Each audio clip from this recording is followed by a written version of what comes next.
all for coming. In this panel, we want to discuss what leaders we will need for a better future. We'll also talk about organizational structures which are necessary for this, because both leaders and organizations alike need to adapt for a future that is not certain. But the obvious question is also, how do we achieve that? And my first question goes to you, Christian. Since 2010, you're the Chief Human Resources Officer at Allianz. Before that, you worked in various other positions at Allianz. For example, you were the head of the M&A section within the legal department.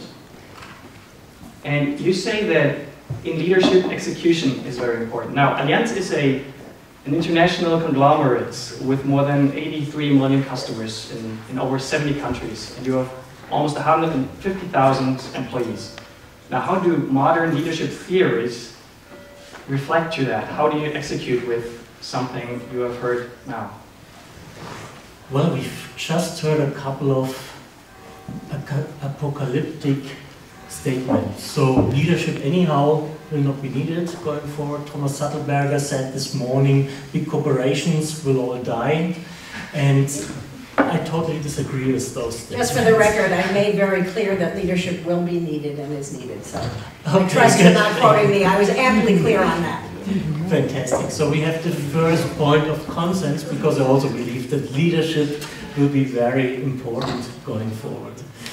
And on the point that leadership will need to fundamentally change, I do think that a lot of the things that were always true for leaders will remain true. But what will change, and that's probably also what you're saying, Barbara, is that leaders will not so easily get away with bad leadership.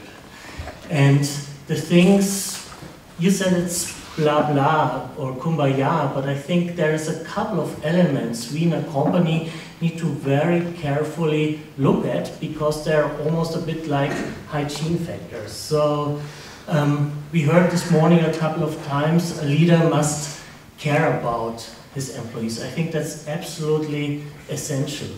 We once had a board member, Gary Boccioni, who said, if you don't have a genuine joy in seeing your people succeed, then you will never be a good leader. And those basics beyond care is, do you really listen to your employees? Do you feel that there's a benefit in helping them grow, etc. Now, to your question, what else? And yes, the requirements have changed and will change to some extent. And those changes relate to the fact that the understanding of leadership always had to be different, but now it's even more important because you don't get away any longer with it. So as a leader, you to some extent have to service your employees. I do think that there can be a profession of leadership, but the understanding is not law and order. You have to do what I'm going to say you because I'm the boss. The understanding must be, I'm the one that can best help you to grow. And that is and should be the new understanding of leadership. A few weeks ago, there was a conference on democratic leadership. And what do you think of that? Is that the new way in the future how to lead, or do you think still like the top-down hierarchical decision-making will stay important?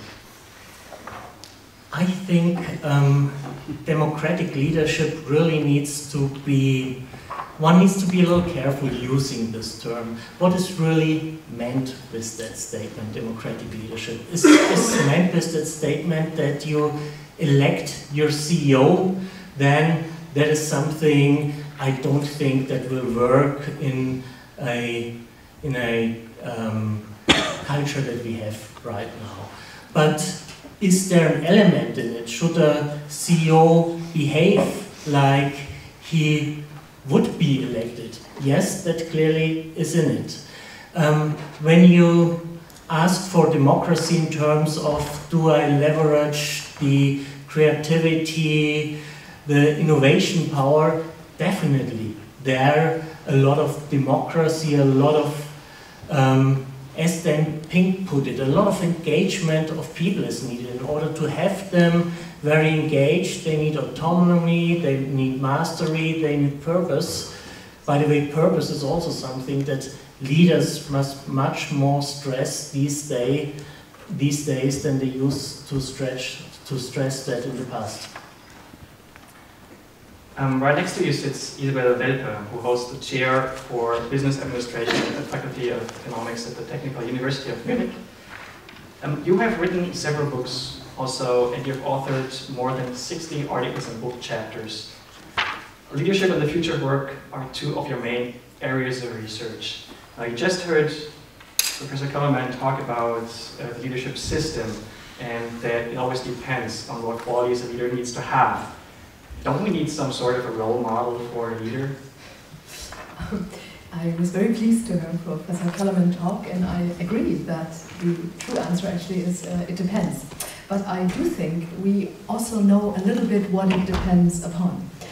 So there are a million prescriptive leadership styles out there because people love them. People love to buy books that tell them what they should do, but that doesn't make them true.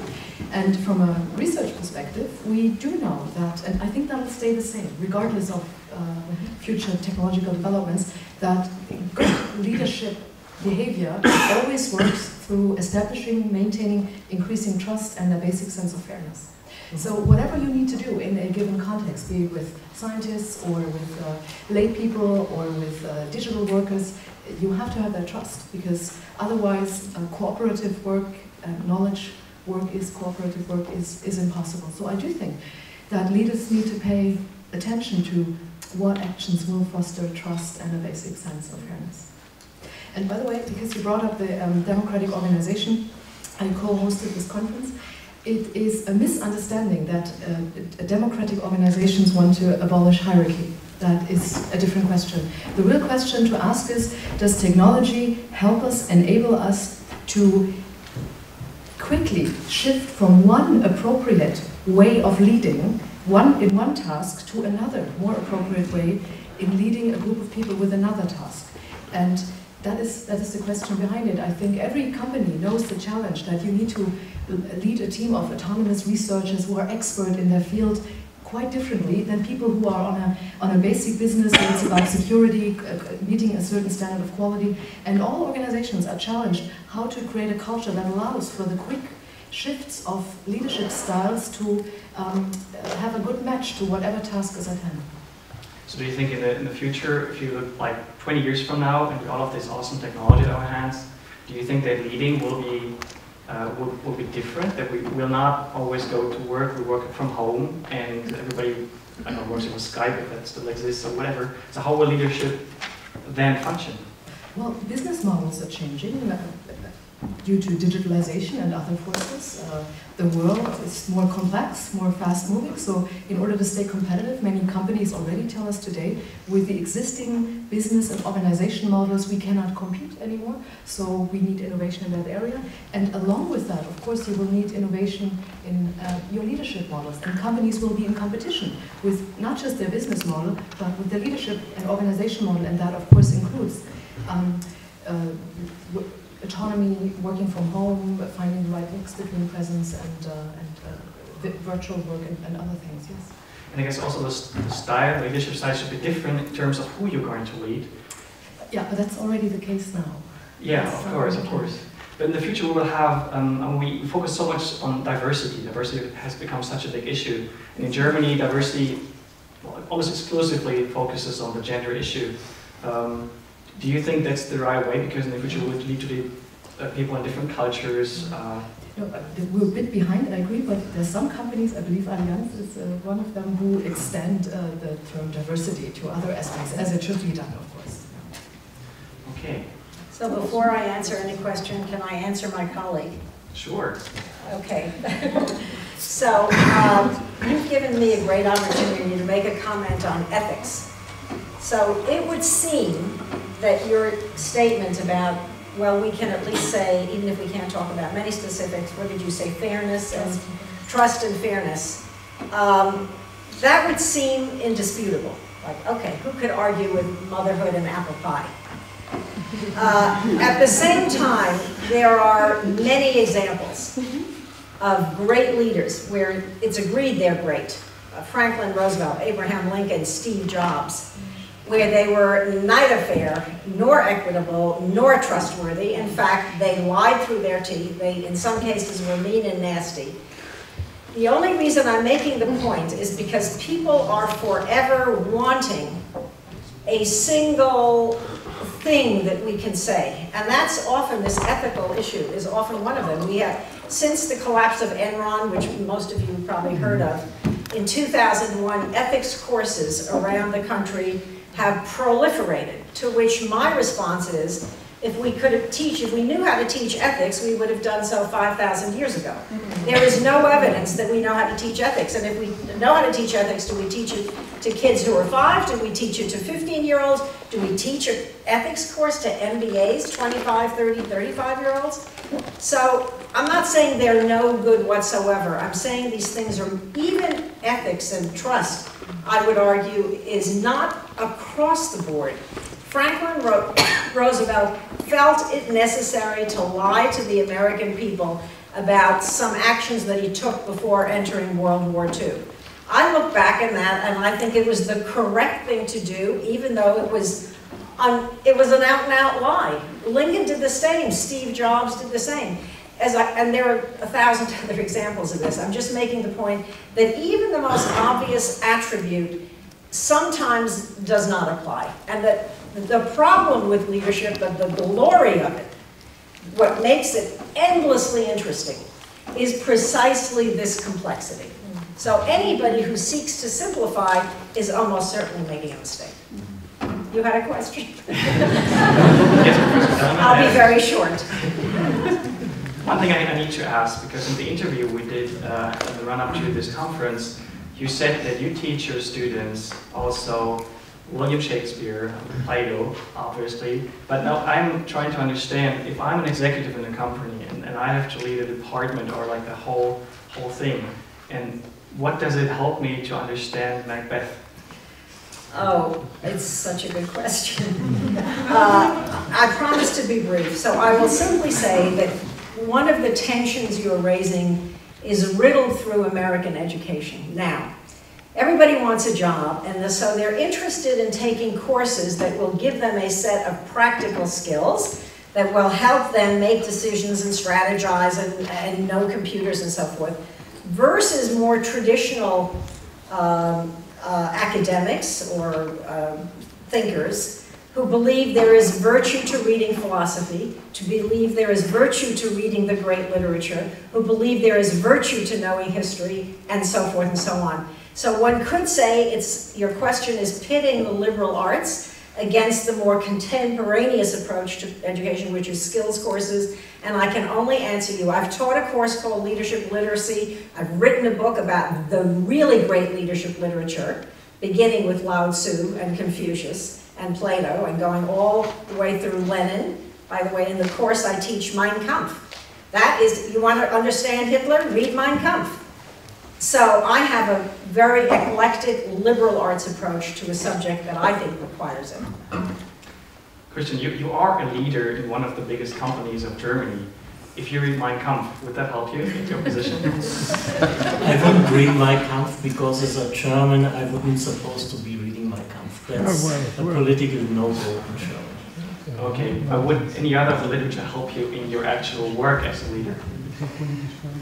I think that to broaden your mind, to get different perspectives, studying literature makes perfectly sense and should be part of the education. And that can give you then also some help in certain situations as a leader. Speaking particularly about diversity of minds, as a leader of a diverse team, and in my department in Germany we have 29 different nations sitting here in Munich, you need to be able to accept different points of view, different means to approach certain things. If you said that 99% of all your colleagues disagree with what you said. Not about leadership literacy, although they're not into that, but into the idea that followers That the way to study leadership is to not just focus on the single individual. That's what they mainly disagree with. Do you also disagree with? No. Yay! But I've made the same experience that there's a lot of money to be made. It's very true that you pointed out the leadership industry. And it's really an ethical dilemma. What do you do? Even me as an MBA teacher, if companies come to you, students, MBA students are there, and they ask you, tell us how to lead. It's very seductive in a way. Or companies ask you, do a training, and then really it's a question of ethics to say, look, we don't know the answers to that all. You know, the best, that's why that's the advice I give, say, don't go for any particular leadership style, because in the academic literature I read, they're very heavily criticized anyway, and I think that'll spread in 10, 15 years to practice. But trust and fairness as a general direction is a good way to go, even though I fully agree. In the end, it's true, also a democratic approach to leadership ends with the wisdom or the non-wisdom of the followers that are there. Yeah? We've seen it happen again, so there's no guarantee. There's no one silver bullet solution in leadership, strategy, or any other area in which social systems and people are involved. Okay, so you shouldn't read Harvard Business Manager anymore.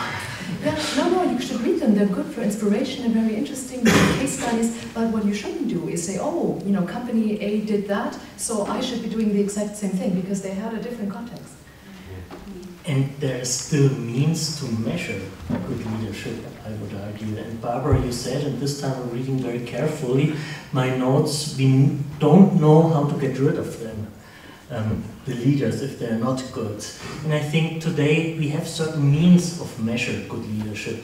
Take engagement surveys, for example, engagement of employees, in my opinion, is one of the clear measures whether you're a good leader or not. If all of your employees don't want to follow you on your follower theory, then you're not a good leader. That can be measured, and then you can take certain conclusions, and as companies we do then draw certain consequences.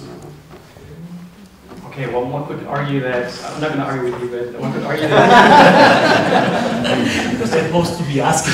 I know. That's right, you're not supposed to do that. I know, I'm not going to argue. So I want you to maybe argue with our guests. So, can I make an argument? Can I argue? I just very quickly want to argue with this measurement thing. I think some things can be measured, but one of the problems with teaching how to is that we don't really know what the hell we're doing. We don't measure it. I teach a leadership class at the Kennedy School. At the end, here's how I measure it. At the end of the class, students get an evaluation. The evaluation says, did you learn something? Did you like the teacher? Yada, yada. I get really high evaluations. Do you think that is any kind of a proof to me that I taught them how to lead? Absolutely not. It's a miserable measure. The way to measure leadership training involves longitudinal studies. It involves a lot of other people involved in making that assessment, and it's usually too complicated and too expensive to do wisely and well. So it's a problem. It's a problem for the industry. Ladies and gentlemen, what are your questions for our guests? Nico. I have a question to Isabell and Welpe. I've studied companies with, let's say, non-traditional leadership styles for about a year now, and I've only encountered two versions. Either the company was founded that way, or it was a revolution from the top. Like an enlightened leader said, I'm going to change things. Is there an example of a company where it was like a grassroots revolution and they convinced the leaders to step down? Is there something like that? Because then I want to learn it. I'm not aware of it, but at the New Work Awards, the Xing New Work Awards, I was they're hosted in Berlin, and they presented all the German examples. So I was amazed what's actually going on in Germany. A Swabian family-owned machine building company decided to go all democratic, so I said, oh my god, they're even ahead of what we're doing in research. But I have made the same observation as you have, that it's either the owners who've decided, like family-owned businesses, we want to try something else, or it's really part of the startup culture. Can I respond to the question too? In the United States, leaders of all kinds are having shorter tenures than ever. Yeah. Because they're being pushed from all directions. Sometimes from below, sometimes shareholder activists, sometimes boards that have been newly energized and activated. So wherever the pressures are coming from, the leader's perch, again, across the board, is more precarious than it has ever been before. More questions? Question here is just about the universality of these concepts of building trust and a basic sense of fairness or rapport. And Barbara, your answer to that, you know, there's some evidence that the incidence of psychopathic behavior, you know, at senior levels in organization is 4 times that which you would expect in a normal population. I mean, would you consider these acts to be acts of psychopathic behavior? I mean, deliberately telling lies? Which acts are you talking about? Pretending to build trust when you're actually lying to your followers? No, that would be a blanket judgment. I'm sure in some cases they would be and are, maybe in the majority of cases, but to say it across the board, no. As I implied in my comments, sometimes lying seems to be, I wouldn't use the word good, I would say necessary or required for the situation. But then, you know, sorry, Isabel, you were talking about the universality of these kind of measures, and so, you know, would you think that the ability for a leader to feign building trust or rapport could be attributable to this statistic of 4 times the incidence of psychopathic behavior?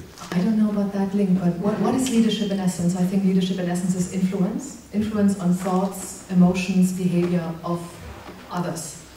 And if you study the literature carefully, you see that these different styles that are out there, ethical, authentic, transformational, and other styles, they work, but they work through building trust in a situation or having a basic sense of fairness. So it's mandatory for a leader, if you want to exercise influence, to have people saying, well, I trust that person. If that trust is correctly placed, that's a different matter. You can misuse faking trust or having bad intentions, yet be very successful in influencing others. We've seen that example before. I guess, you know, I'm trying to get at the advantage or the disadvantage of authenticity or flexing your style to accommodate the needs of your followers.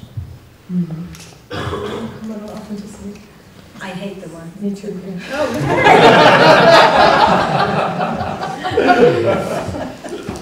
I think you should come, because students, MBA students, always love to talk about to be authentic. And I've never been in a big board position, so I think that my impression is that managers at the very top worry less about that. They worry about how to get things done, right? And instead of being fully always. It's in the end about how a person is being perceived. If a person comes totally artificial across, then this will be a negative impact. But in the end, what matters is really how things are being done and if they manage to get followers. Maybe just one more word on those universal concepts. Of course, it depends on the context, but at least in the context of today's society, something like trust or integrity, I couldn't imagine, at least in a company like ours, you could be sustainably successful without having those attributes. Here's another question. I'd like you to comment on this. The smartest thing I heard anyone say about management is this. The way you hire people is you hire on the basis of skills you don't know how to train, and then you train the skills you can. This seems to me to speak exactly to the relevance of liberal arts education. These are the things we don't know how to teach people, but we deeply value. And it also seems to me that most companies are doing exactly the opposite. So I just want to know whether I'm wrong about either of those. No, I think it's my colleagues can speak to it as well. I think it's a great comment.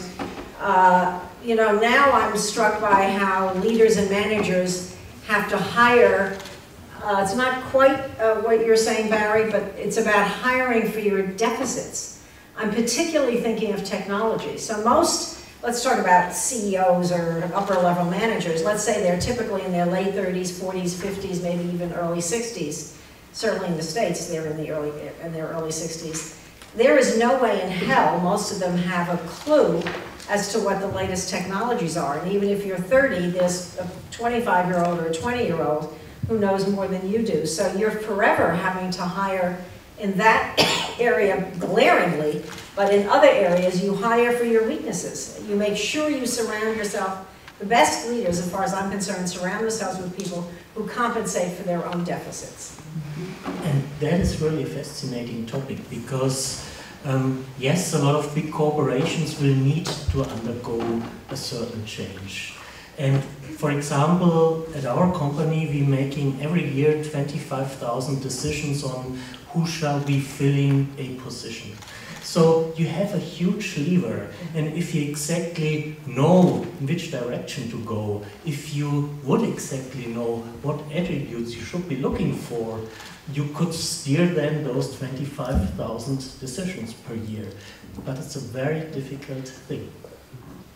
That's true. More questions? I have a question.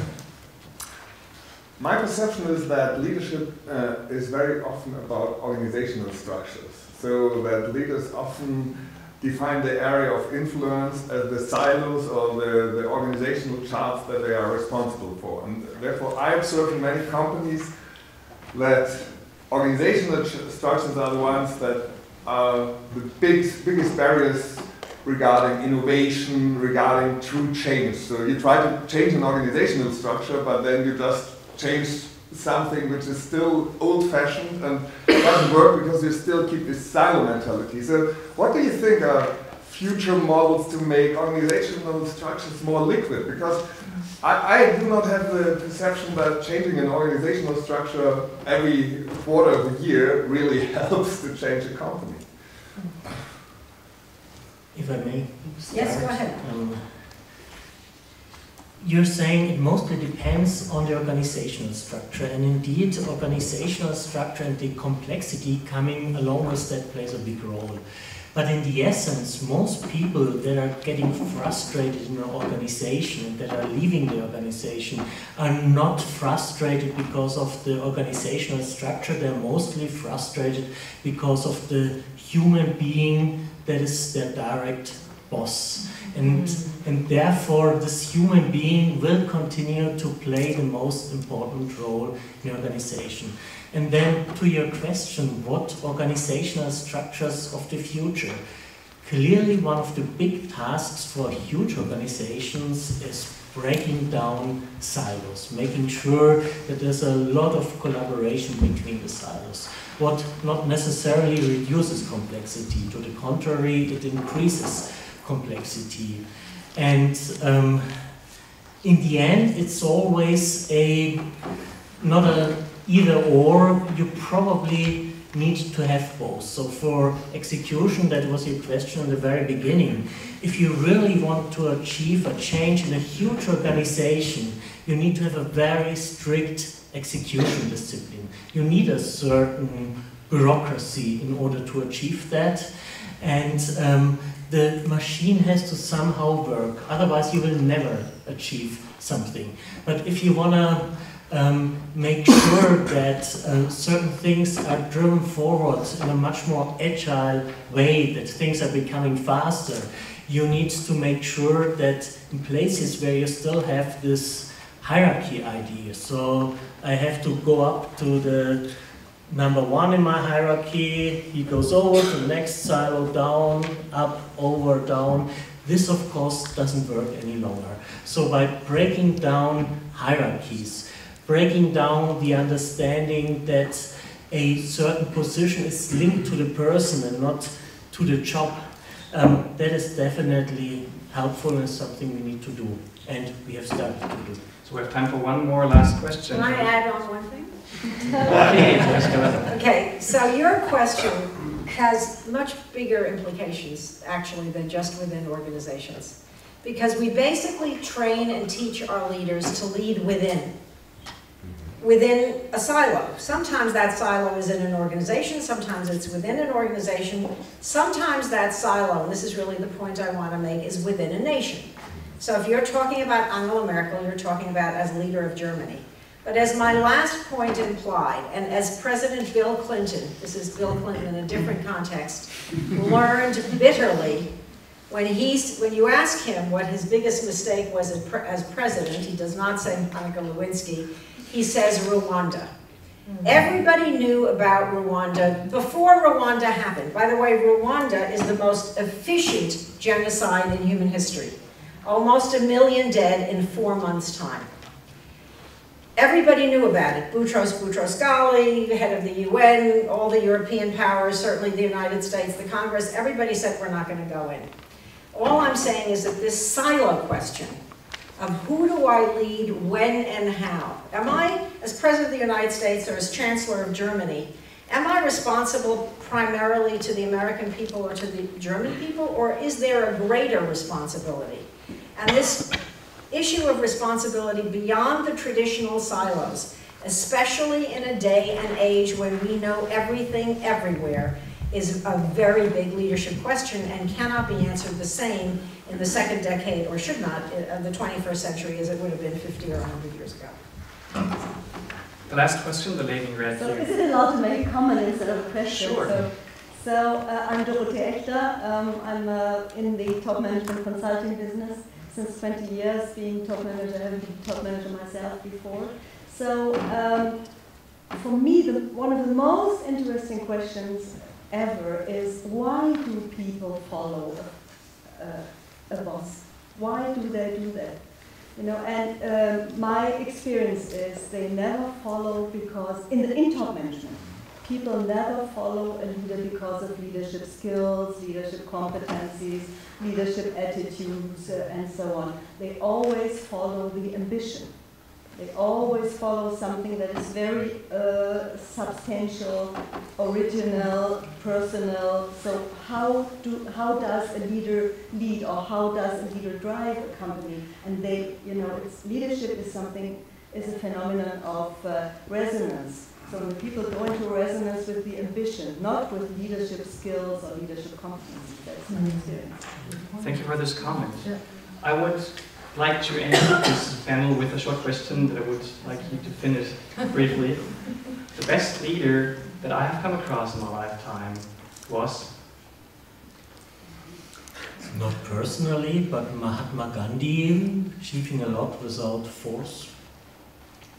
The best leader I have come across in my lifetime was? Trustworthy. See, he's looking for a name and we're refusing to give it to him other than Gandhi. Well, Gandhi was a really good guy, I agree.